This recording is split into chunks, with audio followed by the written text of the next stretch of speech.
Donc, ces quelques définitions étant dites, pour ce qui est de la spiritualité, en fait, il faut avoir conscience que aujourd'hui, pour des besoins, on va dire, didactiques, les sciences islamiques ont été séparées.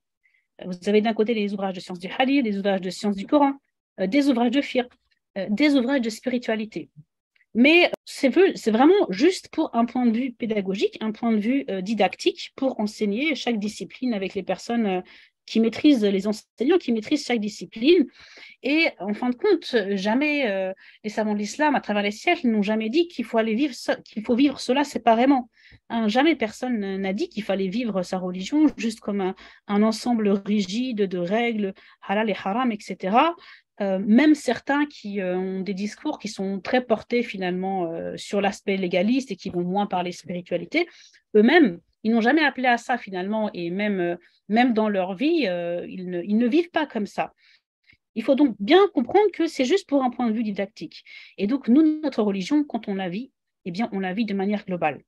Quand on regarde le Coran et la Sunna, eh bien, tout le temps, le Coran et la Sunna nous rappellent la croyance, nous rappellent de façon incessante Allah, subhanahu wa ta'ala, qu'on va revenir vers lui, nous rappelle à l'au-delà, nous rappelle à se détacher de ce monde, à se raccorder à notre Créateur, nous mentionne les histoires des anciens prophètes et des épreuves que les croyants ont eues, aussi le halal et le haram à l'intérieur, avec des exhortations, la moralité, l'éthique, etc. Cette manière en fait globale, c'est ce que nous devons retrouver dans notre vie. Donc quand nous prenons les choses qui viennent du fiqh, en fait, il faut vraiment se dire que ça participe de notre cheminement spirituel envers Allah subhanahu wa ta'ala. Pour ne pas vivre notre religion en disant on fait ci, on fait ça, et voilà, non, la religion, c'est pas ça. C'est vraiment le fait de bien pratiquer, eh bien, c'est ça qui va nous rapprocher d'Allah subhanahu wa ta'ala, parmi les choses. Donc, il faut le voir vraiment de cette manière globale. Et dans le Coran et la Sunna, on voit souvent par exemple, les versets qui vont nous parler de certains statuts juridiques, hein, dont des choses qui relèvent du fiqh, qui relèvent de la pratique, eh bien, elles sont mêlées avec des exhortations, avec le fait de se souvenir d'Allah. Par exemple, prenez l'usure, hein, le riba, qui est interdit, qui est un grand péché.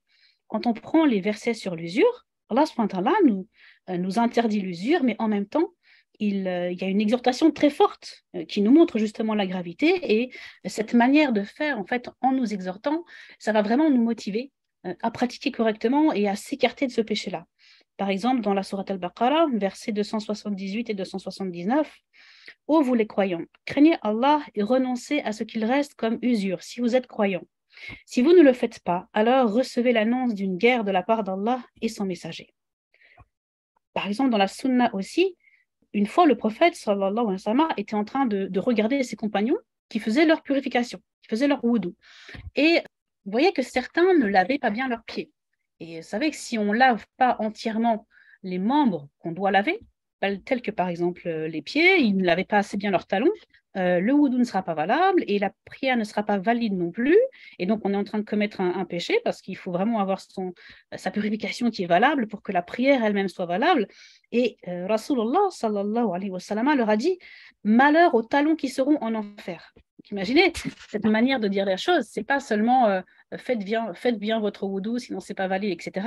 Il y a vrai l'exhortation. L'exhortation, on se rappelle d'Allah, on se rappelle de l'au-delà pour bien pratiquer les choses et se rendre compte que finalement, faire les choses correctement, c'est se rapprocher d'Allah subhanahu wa ta'ala.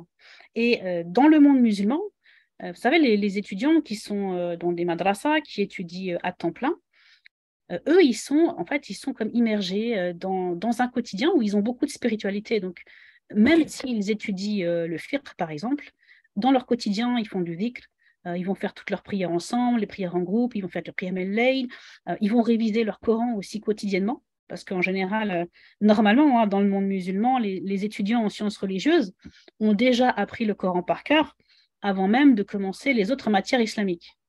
Ils ont une vie fraternelle et communautaire parce qu'ils vivent de façon très proche. Et donc, il n'y a pas en fait cette vision, on va dire un peu légaliste et sèche de la religion. Normalement, elle n'a pas lieu d'être. Parce que normalement, si on suit de cette manière naturel finalement que les Sahaba avaient quand ils recevaient la révélation, où on mélangeait les exhortations avec la pratique qu'il faut faire. Et quand on voit comment dans le monde musulman, les gens ont appris les sciences religieuses, ils apprenaient aussi la spiritualité, ils apprenaient la fraternité, enfin ils étaient baignés dedans. Donc nous, c'est ce on doit retrouver. Et donc ce procès, entre guillemets, de science uniquement qui serait une science sèche, etc., quelque part, c'est vraiment un mauvais procès, puisque nous-mêmes, on est censé avoir tout un processus où finalement, on va, par exemple, on va donner une aumône pour un pauvre, parce qu'on se dit que voilà, le pauvre, il a besoin, que Allah subhanahu wa ta'ala, il aime quand on donne des aumônes. On va, par exemple, un jour, on va faire djihad al-nafs parce qu'on va être tenté de faire quelque chose, on sait que c'est mal, donc on va faire cet effort sur nous-mêmes. Un autre jour, on va, ou même à un autre moment de la journée, on va se dire, tiens, j'ai fait une erreur dans ma prière, donc je vais apprendre dans le fiqh comment bien corriger ma prière pour que Allah, subhanahu wa ta'ala, il accepte ma prière, etc. Donc tout ça, normalement, c'est vraiment un tout. Et nous, on doit considérer que étudier notre religion, savoir comment bien la pratiquer, finalement, c'est du même ordre pour nous rapprocher d'Allah subhanahu wa ta'ala que si on faisait une prière surrogatoire, etc. Alors après, dans les adorations, évidemment, il y a une hiérarchie, mais vivre les choses de façon globale et considérer que la connaissance du fiqh, en fin de compte, c'est quoi? C'est un outil. C'est un outil qui a été fait par les plus grands spécialistes, alors qui n'ont pas la faillibilité des prophètes. On va reparler de finalement quelle place entre réflexion personnelle et fiqh, etc.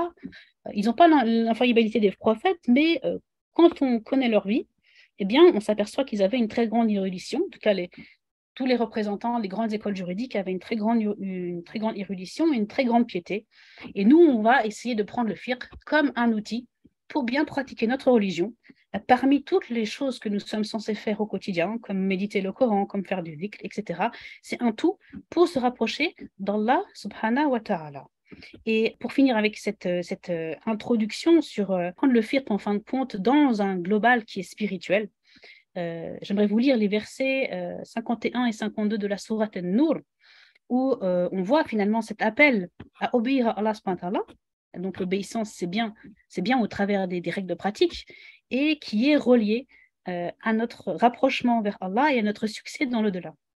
إنما كان قول المؤمنين إذا دعوا إلى الله ورسوله ليحكم بينهم إن يقولوا سمعنا وأطعنا وأولئك هم المفلحون ومن يطع الله ورسوله ويخشى الله ويتقه فأولئك هم الفائزون.